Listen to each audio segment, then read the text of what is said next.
200-400 रुपया मिलल बा, साला बुराई करेला बुराई कर रहल बारे तोनी का, उसे कोनो फर्क ना पड़ी पावर स्टार पवन सिंह के फैन के। ठीक बा बेटा, तब भैया रउआ सबके बतला दी कि हर हर गंगे के बुराई करे वाला के शायद गंगा मैया से प्यार ना हुई। हकीकत बात बा भैया, काहे कि कोनो फिल्म बनो, ऐसा बॉलीवुड हो, साउथ के हो, या कहीं के भी फिल्म हो, कोई ना कोई आधारित पे भैया फिल्म बनता है, ये सब कोई जानता है।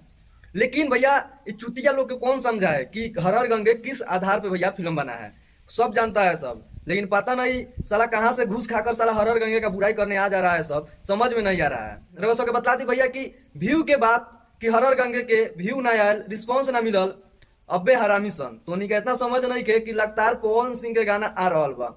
हर हर गंगे का एक दिन पहले भी गाना आया है और एक दिन बाद भी गाना आया है, तोनी का समझ ले सब। अभी आज भी जौन गाना आया नु ट्रेंडिंग नंबर 1 पर जाके खड़ा बा, तोनी के पिछवाड़ा में इतना दम नहीं खे कि गानवा के जाके प्रमोशन कर समझ ले। एगो हर हर गंगे के बुराई करेला तोनी के कहीं ना कहीं से साला 200-400 रुपया मिलल बा, साला बुराई करेला बुराई कर रहल बारे तोनी का, उसे कोनो फर्क ना पड़ी पावर स्टार पवन सिंह के फैन के। ठीक बा बेटा, रहल बात व्यू के, बेटा तोनी के बतला दी कि हर हर गंगे के ट्रेलर 2 चैनल पायल बा। दोनों चैनल का अगर मिलावा जाता तो 1.5 मिलियन से प्लस जाता व्यू एक दिन में। ट्रेलर के बाबू कितना ज्यादा लोग देखी फिल्म, कितना बार लोग देखला, 1 बार देखी, 2 बार देखी, 3 बार देखी, उससे ज्यादा लोग ना देखी, लेकिन गाना तो लोग हमेशा सुनत रहला। तो ट्रेलर के कितना रिस्पॉन्स मिलेगा चाहिए, जितना मिलल बा नु तोनी के औकात से ज्यादा मिलल बा रिस्पॉन्स ट्रेलर के।